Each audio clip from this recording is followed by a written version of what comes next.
Bismillahirrahmanirrahim. Me emrin e Allahut të mëshirshmit, të plot mëshirshmit.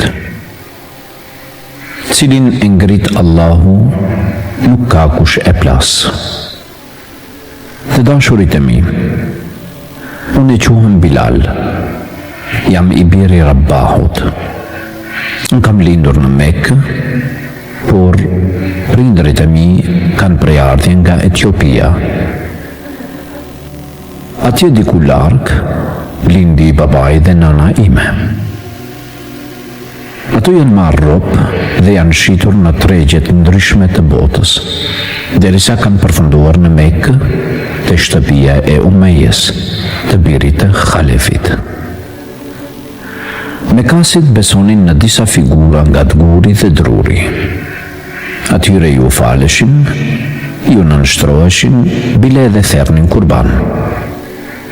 Kjo ishte për mua diçka e shëmtuar, por ama unë isha një djalë sklavi dhe nuk kisha të drejtë të mendoj. Unë duheshte thjesht të bëj atë të cilën dëshironin të tjerët. Në Mekë u paraqit një njeri i cili kërkonte nga banorët që të besojnë vetëm në një Zot, i cili nuk është i dukshëm, por e ka krijuar të dukshmen, i cili nuk ishte prind, por ka krijuar prindër. Ky njeri me emrin Muhammed u urrejt më së shumti nga pasanikët dhe elita e qytetit, por rinia, skamnorët dhe sklevërit e pëlqyen thirrjen e tij më së shumti. Ai thirrte për barazi në shoqëri dhe mos vlerësohet njeriu sipas prejardhjes së tij apo pozitës së tij sociale, por sipas vlerës njerëzore. Të jemi sinqert ndaj juve, kjo ju bëri përshtypje të gjithëve, por edhe mua. Unë vendosa të ndjek këtë njeri, që ne e titullonim Rasulullah, i dërguari i Allahut, dhe ne thonim atë të cilën thoshte ai. Ne besonim atë të cilën e besonte ai. Këtë vendim timin nuk guxoja t'ia shprehja Umejes, pronarit tim, nga sa ai nxirrte flak nga goja kur ju përmendeshte emri Muhammed, dhe e dija se çka do të ishte përgjigjja e tij. Një ditë prej ditëve, ai e kuptoi këtë dhe më pyeti nëse është e vërtet se unë po ndjeki këtë fe të re. Të gjithë më thonin mos ja konfirmo Umejes këtë gjë, nga sa ai do të jetë i vrazhdet ndaj teje. Por kur e kujtova se një nga parimet e kësaj feje është të thuash të vërtetën edhe nëse është e hidhur, atëherë vendosa t'ja them të vërtetën. Dhe kjo me të vërtet më doli shumë e hidhur. Po Umeje, është e vërtet. Unë po ndjeki fenë islame dhe jam musliman. E more Zot. Atëherë nisën ditët e ferrit të jetës sime. Çdo ditë të vapës së flak të Mekës, më nxirrte në sheshin e Mekës, i grumbullonte njerëzit që të bëjnë qejf në rahjen time me kamxhik dhe tregonte fuqinë e tij mbi një ropë të dobët. Me plak të hapura, më lanë ditë të vapës flak në rrërën e Mekës së nxehtë, derisa vendosi që të më vendoj një gur të madh mbi barkun tim, mbi të cilin hypte edhe vetë. Pejgamberi Muhammed sallallahu alaihi wasallam na pati treguar për një melek që vjen dhe ua merr shpirtrat njerëzve. Më besoni se isha gjithë me syt ka qielli dhe pritja çdo çast që ta shoh këtë melek. Edhe pse e dija se ai nuk do të vijë për qejf, as nuk do të vijë të më shoh, por do të ketë një detyrë tjetër. Prap se prap i mbaja syt qel, se doja të shoh kur të vijë për qiellrave të larta dhe të më merë këtë shpirtin i cili edhe ashtu nuk vlente as pak. Si duket ky melek nuk ka në plan të vijë. Si duket Zoti pas ka në plan të më lë ende të vuaj në këtë jetë që nuk vlen as sa 2 dinar e 2 dirhem. Nga ana tjetër kam gjiku kërcëllon. Umeja piskëllon dhe pyet nëse do të kthehesh nga feja e re në fejen e tij, se përndryshe do të vazhdoj me torturat. Po t'ua them të drejtën, unë edhe ashtu e dija se po vdes. Po e mbaj pra këtë fejën e Muhammedit, nga se ato idhuj nuk më ndihmuan dot në dynja, e si në botën tjetër. Unë nuk kisha fuqi t'i thoja asgjë, por e ngritja gishtin tregues së dorës së djathtë dhe bëja me shenja ashtu si kur bënte Muhammedi a.s. kur na shpjegonte për Allahun e Madhërisëm. Kjo përgjigje e përskeqi situatën edhe më shumë. Ai më veshi me veshjet e hekurta, sikur që i vishen një ushtarit kur të shkojnë në luftë. Veshjet të cilat e mbrojnë nga shpatat dhe shigjetat. U habita pse po bën këtë. E dija se as nuk do të më dërgoj në luftë, por as nuk i kisha këtë fuqi. Unë isha një hap para varrit tim. Ata e ndezën një zjarr të madh. Vënduan nga 2 anët e zjarrit gur dhe më vënduan mua me veshje të hekurt mbi zjarr. Tani kuptova që të mos më digjet lëkura ime dhe të përfundoj me njëherë, ata vendosën që t'i bëjnë qej vetes, duke e parë një skllaf se si po pjeket në zjarr ngadal. Mbi krye më doli një hije. Po i hap syt të shoh se nga vjen kjo hije. Po e shoh një njeri që e doja më shumë se jetën time. Po e shoh Muhammedin a.s. i cili nuk kishte fuqi në atë kohë të më nxjerr nga kjo situatë, por më tha: "Duro Bilal, duro. Ti do të ngrit Allahu mbi kokën e këtyre. Beson se ti do të ngritesh lart." Nuk e kuptoja çka synonte sakt pejgamberi me këto fjalë, por unë i buzëqesha pak. Nuk di nëse ma hetoi buzëqeshjen time, nga se buzët dhe trupin tim nuk e ndjeja fare, por pamja e këtij njeriut, fjalët e tij, shkëlqimi dhe nuri i tij, ishte pranvera ime, ishte fladi im dhe ishte rehatia e shpirtit tim. Në ndërkohë, Ebu Bekër e Siddiku kishte paguar Umejes një shumë të majme për mua. Umeja nuk ishte më pronari im, por Ebu Bekër. U gëzova pa mas. E dija se jam rob, por ama jo rob i një njeriu të pamëshirshëm, por rob i Ebu Bekrit, i njohur gjithandej për zemërgjërsinë e tij dhe moralin e lartë të tij. Kur plagët e mia u shëruan dhe shëndeti u përmirësua, po i drejtohem Ebu Bekrit. "O zotëriu im, urdhëro, çka mund të ndihmoj?" Më tha: "O Bilal, Allahu është Zoti yt dhe Zoti im, kurse zotëriu yt dhe zotëriu im është Muhamedi a.s. Ti nuk je më rob i asnjë njeriut, ti je i lirë, por ti dhe unë bashkarisht jemi rob të Zotit. Ati i nënshtrohemi dhe ati i bijem në ruku dhe ati i bijem në seçde. Unë jam vllau yt e ti je vllau im." Të dashur dëgjues, mund të përmendoni sa vlen kjo? Mund të mendoni sa kushton një jetë e falur? Aq vlerë kishte Ebu Bekri për mua.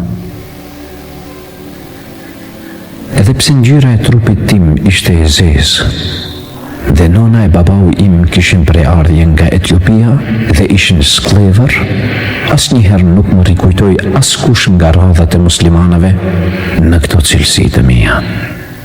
Muhamedi a.s. më mbante gjithmonë afër.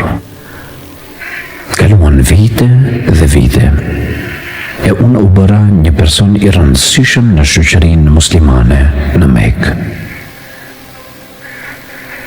Torturat vazhduan të shtoheshin ndaj gjithë muslimanëve dhe pejgamberi i Allahut vendosi që ne të lëshojmë Mekën dhe të shpërngulemi për në Medinë.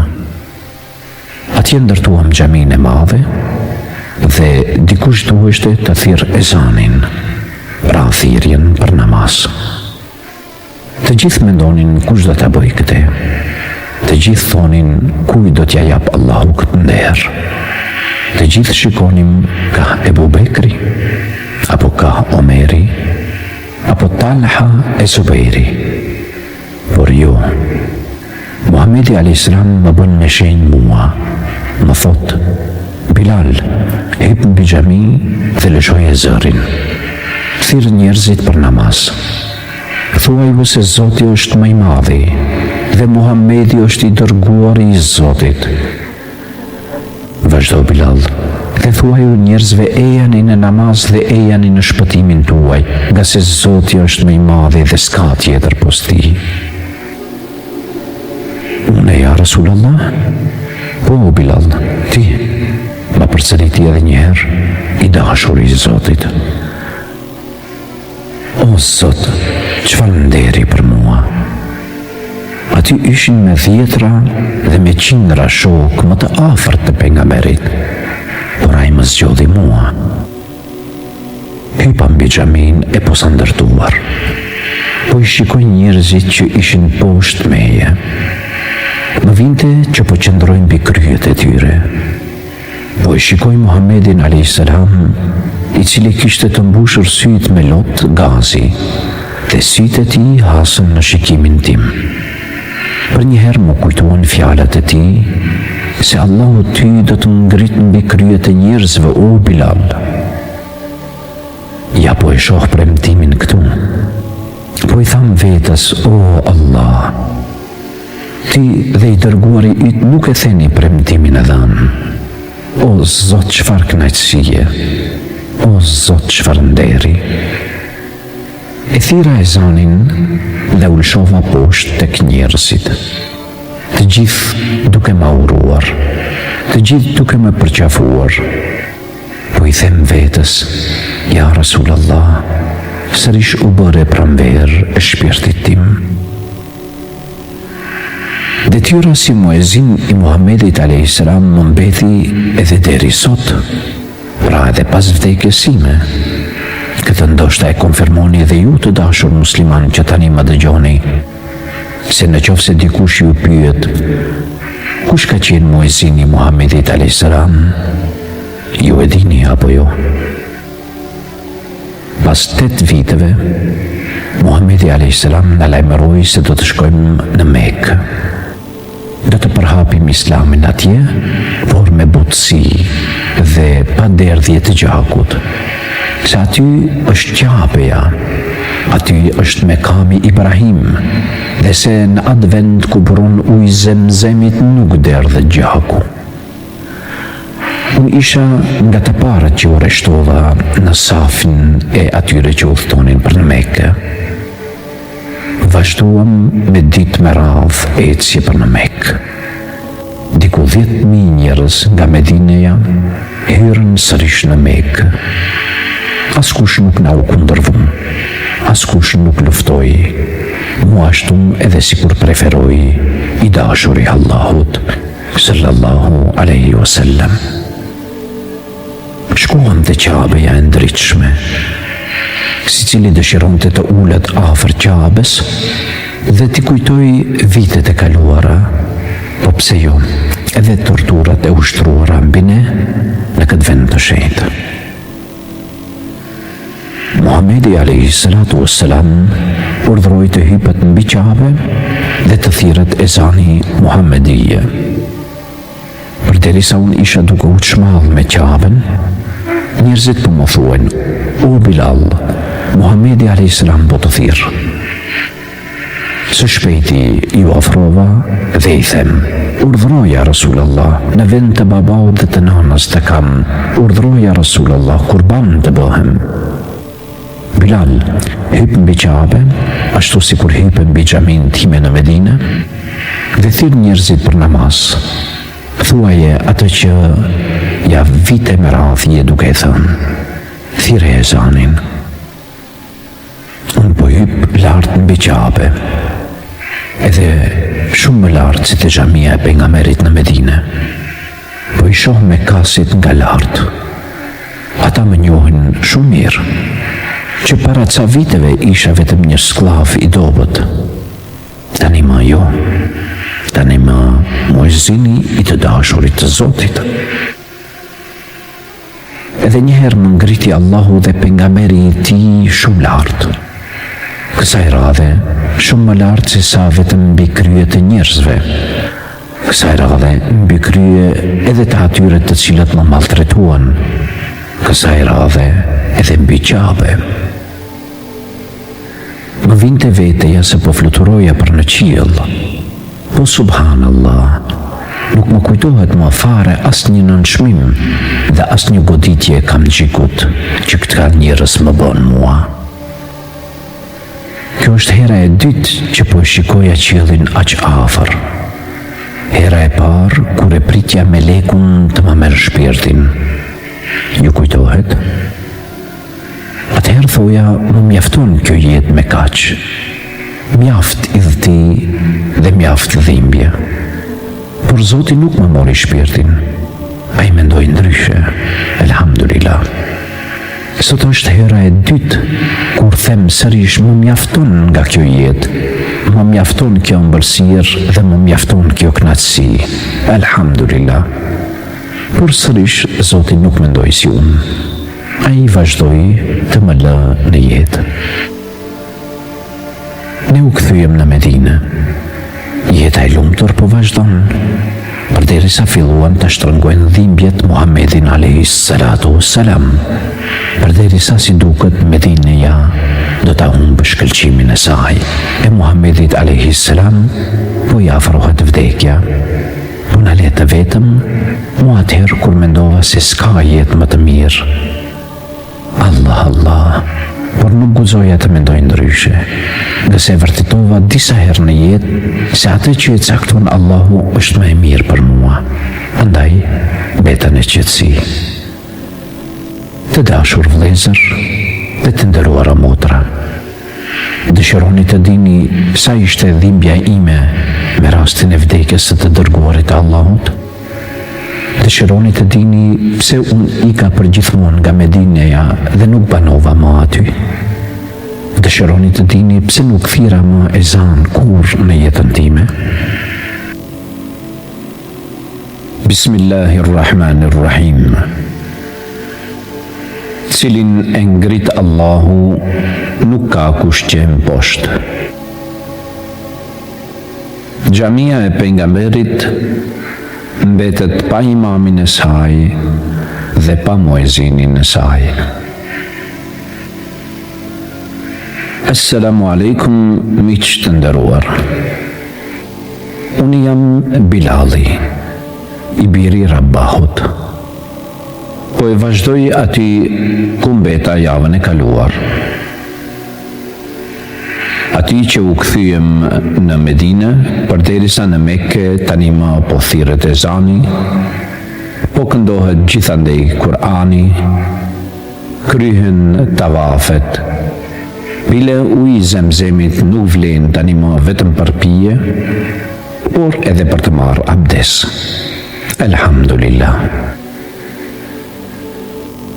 Njerëzit midis Mekkës dhe Medinës lëvizin tani më lirshëm. Askush nuk guxon t'i plaçkis në mes të rrugës. Jeta në Medinë shkëlqen, e mira po shtohet dita ditës. O Zot, sa i lumtur jam.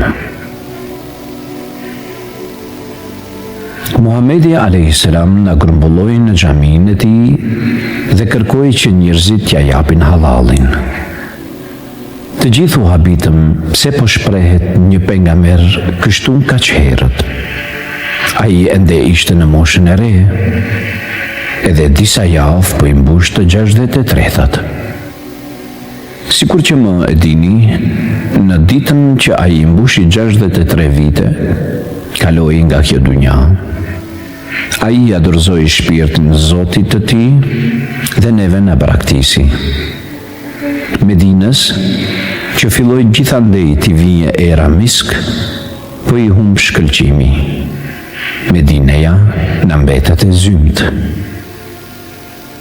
Në namazin e drekës, disa orë pasi ndroi jetë pejgamberi I Allahut, u dasht që të thiri ezanin e t'i grumbulloj njerëzit për në namaz, ashtu si përboja zakonisht. Allahu Akbar, Allahu Akbar, ashhadu an la ilaha illa Allah, ashhadu anna Muhammadar Rasulullah. Dëshmoj se Muhamedi është I dërguar I Zotit, dhe këtu mund dal zëri. Nuk munda të vazhdoj dot. Nuk dilte zëri, a më kuptoni? Të thiri unë se Muhamedi është I dërguar I Zotit, kurse ai tani më ishte I vdekur. Jo, nuk mundaja. Nuk më nxjerrte goja. Në ndërkohë, Muhamedi a.s. u voros, dhe Ebu Bekri u bën kalifi I parë I muslimanëve. Kaluan javë dhe muaj nga vdekja e Resulullahit, e Medinës po duket se I shërohet paksa plaga. Unë më nuk thira ezan në Medinë, e as që mundesha të kaloj afër varrit të dërguarit të Allahut, pa mos qarë shumë. Andaj, vendosa të largohem komplet prej Medinës. Një ditë shkova të takoj Ebu Bekrin dhe të kërkoj lejen e tij për largimin tim nga Medineja. O Ebu Bekr, kam ardhur të kërkoj izin të marr leje nga ty e të largohem nga Medineja. Ebu Bekri u hapit dhe më tha: e pse mendon se do ta jap lejen? E pse mendon se do ta la xhamin e pejgamberit pa muezin? O Ebu Bekr, nëse më ke blej atëherë rob për veten tënde, ke të drejtë të më ndalosh. Bile më thuaj edhe çka duhet të bëj edhe më shumë. Jam në gjendje ta bëj. E nëse më ke blej dhe më ke liruar për hir të Allahut, atëherë më lejo të shijoj jetën time. O Bilal, më përgjigj Ebu Bekri, asnjëherë nuk kam dishuar në qëllimin e blerjes tënde, dhe asnjëherë nuk e kam ndruar mendimin për te. Por më dhimbet Medinia pa pejgamberin dhe tani më edhe pa muezinin e tij. Po na le shumë keq. Edhe pse e kemi të ditur që pejgamberi ka vdekur, po spaku në namazin e sabahut, ezani yt na e hap një shpresë se diku aty na pret pejgamberi I Allahut. Por ja ti po ik. O Ebu Bekr, nuk qëndroj dot. Nuk duroj dot këtu. Po do psohem shumë, të lutem më kupton. O Bilal, qëndro me mua edhe pak, dhe kur të shpërngulem te Allahu, je I lirë. Mu dasht të rimendoj këtë kërkesë të kalifit të muslimanëve.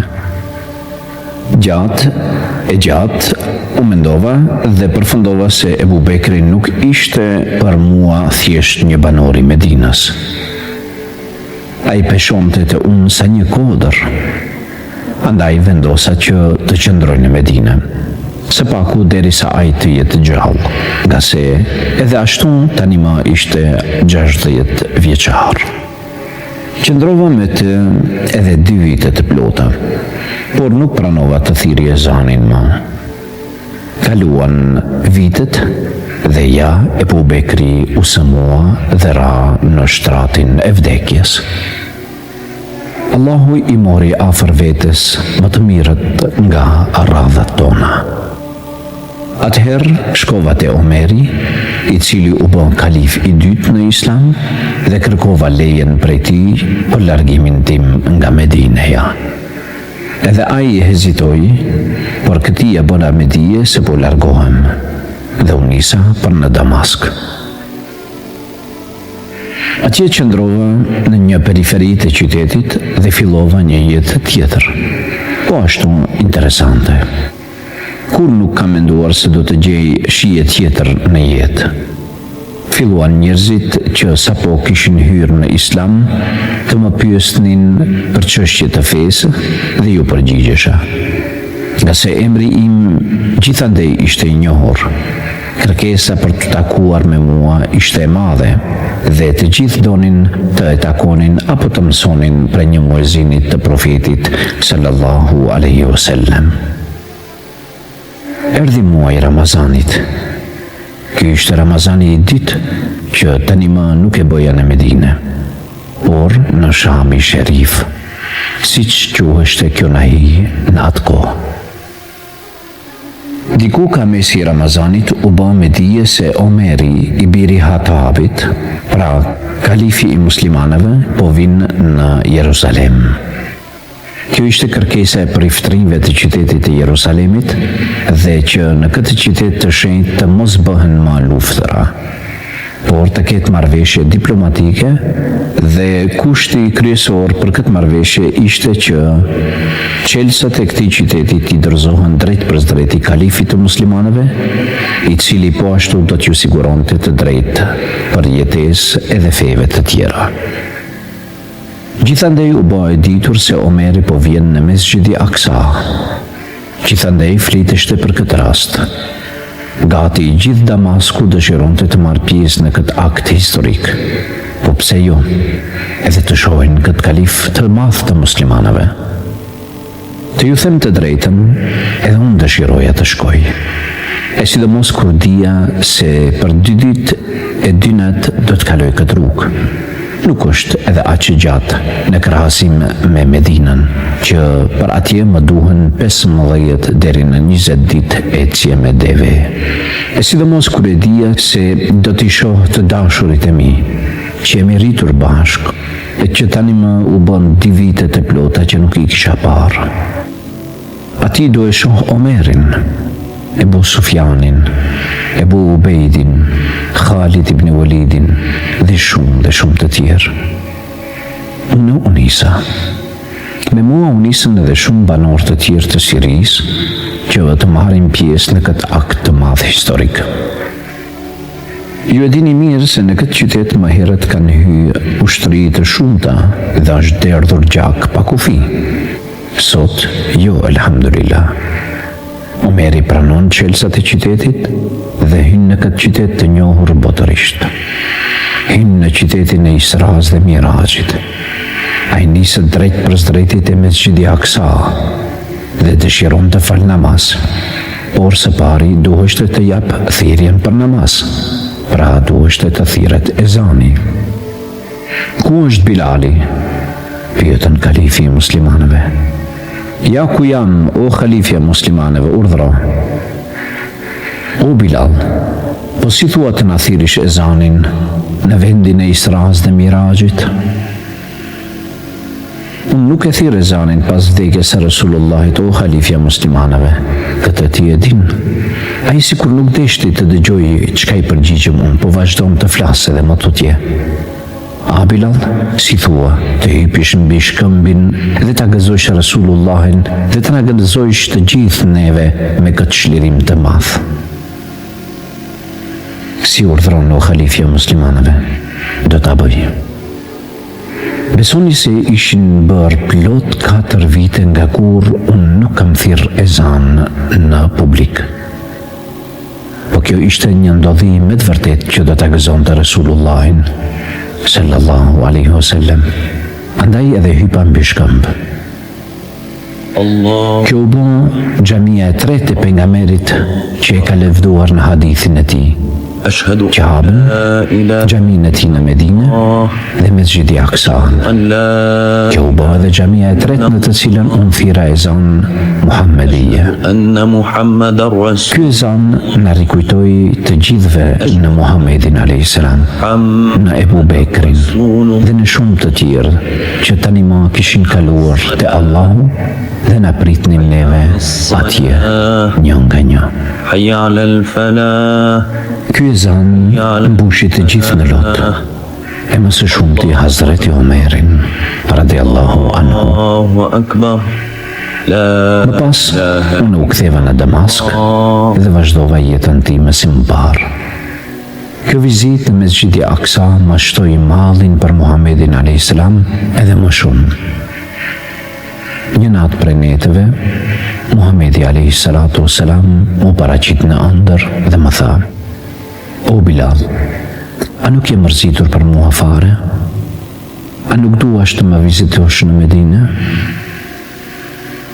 Aq shumë u mërzita, sa që vendosa të marrë këtë rrugë të gjatë, edhe pse tani më ishe në moshën 60 vjeçare.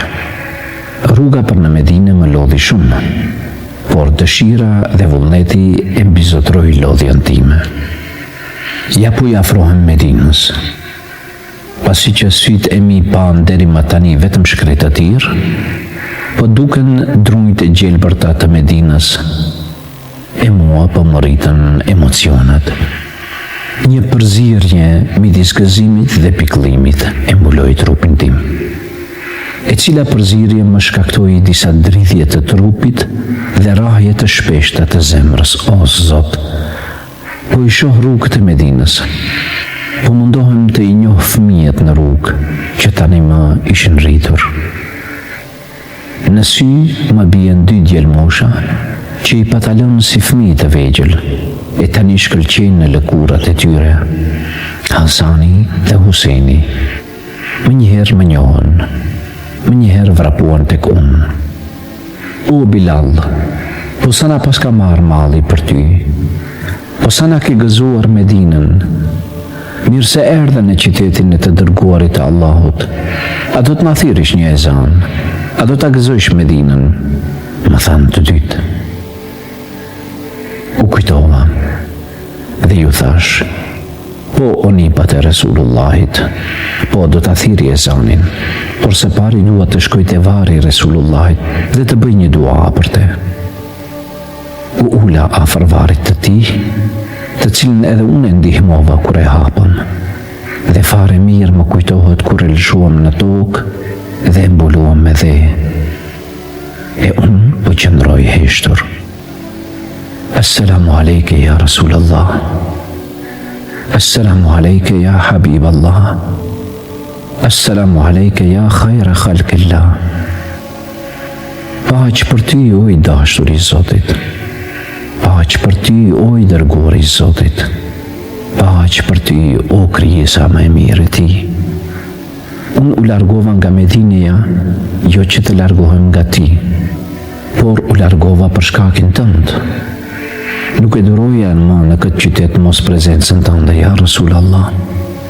Andaj shkova në Damask, në Shami Sherif. Tani ja ku jam, afër teje.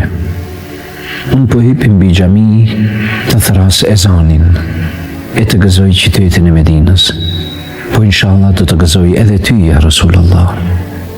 Hypa mbi xhami, ashtu sikur që përpara disa viteve që lëshoja zërin për namaz. Nuk e priste askush zërin tim. Të gjithë i braktisën punët dhe tregtyjtë e tyre. Të gjithë po i afrohen xhamis. Të gjithë ju gëzuan ezanit tim. Pas namazit, të gjithë duke me përqafuar, sikur të ishte ezani i pari imi në prezencën e Muhammedit a.s. atëherë dikur moti. Të gjithë menduan se unë tani më jam kthyer për banim në Medinë, por jo. Unë u ktheva sërish në Damask. Aty kisha gruan time dhe familjen time. Kështu që kaloi një vit nga vizita ime në Medinë dhe mua më kapluan smundjet e vdekjes. Një natë prej netëve, e kuptova qartë se këto smundje nuk do të kalojnë më. Ata do të më përcjellin te Allahu. Kur më kujtua se do të takoj Allahun, që e dua pa mas, edhe për të cilin jam dënuar dhunshëm, e ndorova. E kur më kujtua se do të takoj pejgamberin dhe Ebu Bekrin, dëshira për këtë rrugë më shtua edhe më tepër. Fillova të bosqesh në këto qaste të dhimbjeve. Gruaja ime më pyet: "O Bilal, se po qesh? Na trego edhe neve, që të bën të qeshish? Ti je në gjendje të rëndë, ti ke dhimbje të shumta." I thash: "O i gruaja ime, e pse mos të qeshi? Unë nesër do t'i takoj të dashurit e mi. Unë nesër do të takohem me ata që i dua më së shumti." Assalamu alaikum wa rahmatullah. Përgatiti dhe lexoj Bekim Alimi.